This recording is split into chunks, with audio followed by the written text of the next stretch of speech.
దినముల కొరకు అనగా త్రిత్వంలోని 5వ ఆదివారం కొరకు ఏర్పరచబడిన దేవుని పరిశుద్ధ వాక్యముల నుండి పరిశుద్ధుడైన లూకా రాసిన సువార్త 9వ అధ్యాయం 18వ వచనం మొదలుకొని 26వ వచనం వరకు ఉన్న వాక్య భాగాన్ని మరో పర్యాయము చదువుకొని పరిశుద్ధాత్మ దేవుని నడిపింపు ద్వారా వాక్యాన్ని ధ్యానించుకుందాం.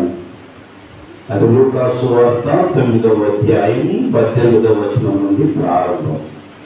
ఒకప్పుడు ఆయన ఒంటరిగా ప్రార్థన చేయించుండగా ఆయన శిష్యులు ఆయన యొద్ద ఉండి, నేనెవడనని జన సమూహములు చెప్పుకొనుచున్నారని ఆయన వారిని అడుగగా, వారు బాప్తిసమిచ్చే యోహాననియు, కొందరు ఏలియా అనియు, కొందరు పూర్వకాలపు ప్రవక్త ఒకడు లేచిననియు చెప్పుకొనుచున్నారని. అందుకు ఆయన, మీరైతే నేను ఎవరినని చెప్పుకొనుచున్నారని వారిని అడుగగా, పేతురు, నీవు దేవుని క్రీస్తు అనెను.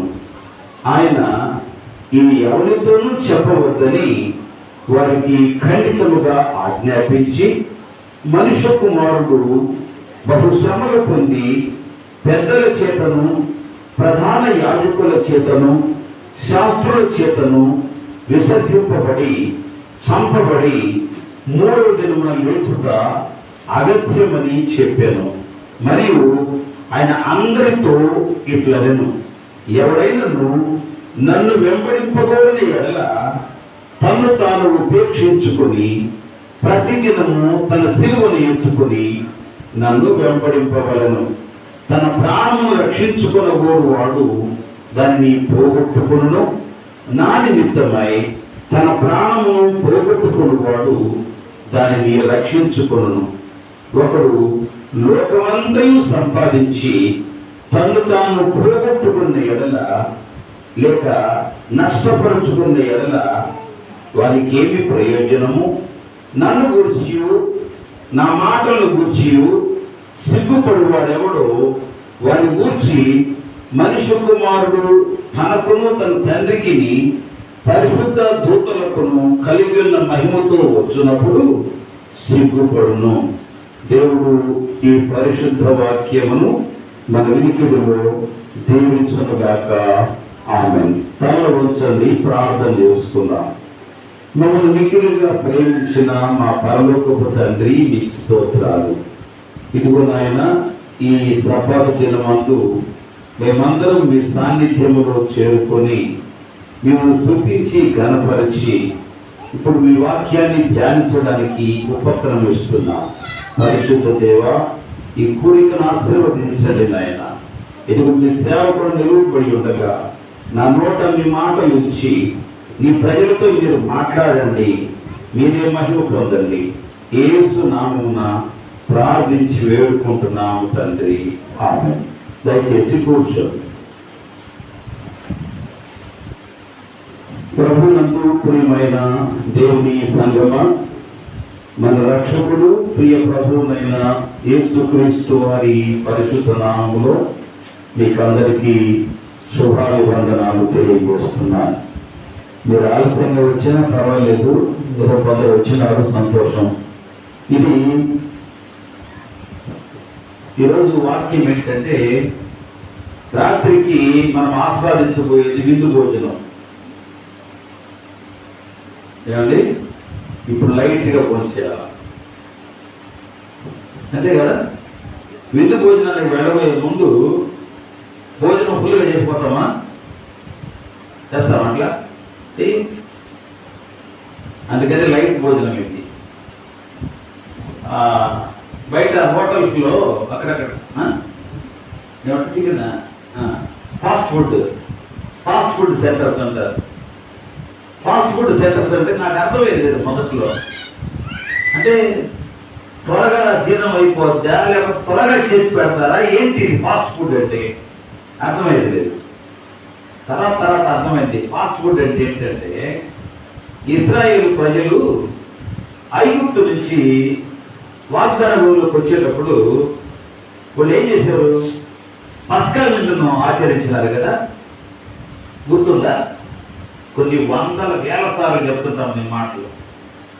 పస్కా విందు అంటే గొర్రెపిల్లని ప్రతి ఒక్కరి ఇంట్లో గొర్రెపిల్లను వధించడం, దాని రక్తాన్ని కిటికీ కమ్ములకు గమ్ములకు పూయడం, ద్వారబంధాలకు పూయడం, సంహార దూత ఆ గృహాన్ని దాటి వెళ్ళి ఏ ఇంటిలో అయితే రక్తపు మరకలు లేవో ఆ ఇంటి మీద దాడి చేయడు.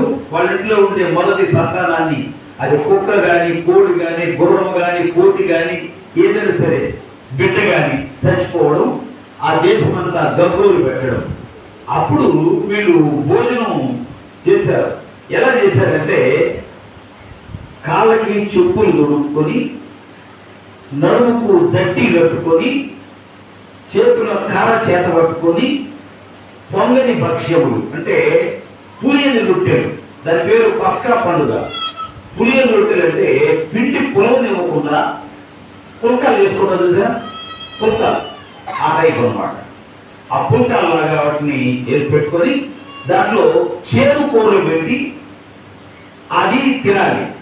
ఎట్లా తినాలంటే త్వరగా వడివడిగా వెళ్ళిపోతున్నట్టుగా దాన్ని జ్ఞాపకం చేసుకుంటూ తినాలి. ఆ చేదు కూర దేని గుర్తు అంటే బహుశా చేతులకేమో అది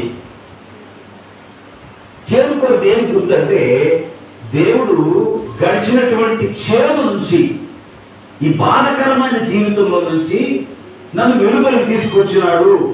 నేను వడివడిగా వెళ్ళాలి, నీ చేతిలో కర్ర చెప్పులు నడుము దట్టి కట్టుకొని తినాలి. అది పస్కా పండుగ భోజనం, పస్కా భోజనం అంటే. అయితే వడివడిగా వెళ్ళిపోయేటువంటి వాళ్ళు చేసేటువంటి భోజనం, that is called fast food. టౌన్లో మనకు Padma fast food center, Shailaja fast food center ఉంటాయి కదా. అవి ఏంటంటే కూర్చొని పెట్టినేదానికి వీలు ఉండదు.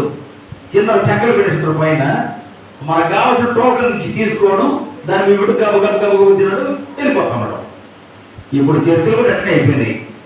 ఇంట్లో కావాల్సినటువంటి భోజనాలు తయారు చేసి పెట్టుకోవడం, ఫాస్ట్ ఫుడ్ కూర్చున్నట్టు రావడం, గబగబ 2 ముక్కలు తినేయడం, మొత్తం వెళ్ళిపోవడం. సో ఇది ప్రాముఖ్యం కాదు మనకు, ఇది ప్రాముఖ్యం. దయచేసి గమనించాలా, ఇది కూడా ప్రాముఖ్యమే. ఇది మనకు ఆత్మీయమైన ఆహారం, అది మనకు భౌతికపరమైన ఆహారం. అది ఎంత ప్రాముఖ్యమైందో ఇది కూడా అంతే ప్రాముఖ్యమైంది.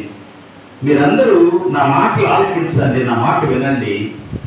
దేవాలయానికి ఇవ్వవలసినటువంటి ప్రాధాన్యత, దేవుని వాక్యానికి ఇవ్వవలసినటువంటి ప్రాధాన్యత జీవితంలో ఎప్పుడైతే ఇస్తామో అప్పుడు దేవుని దృష్టి మన మీద ఉంటుంది.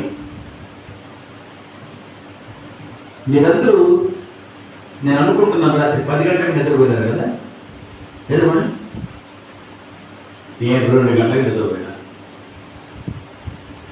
ఈ విషయం చెప్పలేక మీకు తెలుసు, వరల్డ్ కప్ ఫైనల్ నిన్న 4 గంటలకే మెసేజ్ చూసి పెట్టేసుకొని క్రికెట్ చూస్తా అయిపోయిన తర్వాత ఇంకా మన పెద్దలంతా వేగంగా ఉండరు, బిషప్లు పెద్దలంతా అయిపోయిన తర్వాత వాళ్ళు ఫోన్ చేస్తుంటే వాళ్ళతో మాట్లాడి ముచ్చటించి పడుకుంటాడు 2 తెల్లరి మామూలుగా 5 గంటలు చేశారు. అంటే మనం దేనికి ఇవ్వాల్సిన ప్రాధాన్యత దానికి ఇవ్వాల్సిందే. కాబట్టి మీరందరూ మంచోళ్ళు, దేవుడు అంటే భయభక్తులు ఉన్నాయి, కానీ శ్రద్ధ కొంచెం శ్రద్ధ పెట్టాలని కోరుకుంటున్నాను నేను. సో ఇది మనసులో ఉంచుకుంటే మంచిది. ఈరోజు దేవుని వాక్యంలో మనం ధ్యానించవలసినటువంటి అంశం ఏంటంటే the value of true disciple. The value of true discipleship అంటే శిష్యత్వపు నిజమైన విలువ. The value of true discipleship, శిష్యత్వపు నిజమైనటువంటి విలువ. దేవుని బిడ్డలారా, గత వారం మన వాక్యంలో చూపబడినటువంటి, పొందుపరచబడినటువంటి మాటలు, మీరు లోకమునకు ఉప్పై ఉన్నారు, మీరు లోకమునకు వెలుగై ఉన్నారు అని ప్రభు అయినటువంటి యేసుక్రీస్తు చేత ప్రశంసించబడ్డాం. మనం వచ్చిందా ఆ మాటలేనా పోయిన వారం? మీరు లోకానికి ఉప్పై ఉన్నారు, లోకానికి వెలుగై ఉన్నారు అనేటువంటి మాట. అంటే దేవుని ప్రేమించేటువంటి వారిని దేవుడు అందరినీ ప్రేమిస్తున్నాడు, గమనించాల. కానీ దేవుని ప్రేమించేది కొందరే, అందరూ దేవుని ప్రేమించడం లేదు. కొందరు ఆయన ప్రేమిస్తున్నారు. వారి గురించి ఆయన ఏమంటున్నారంటే, మీరు లోకములకు ఉప్పై ఉన్నారు అన్నాడు.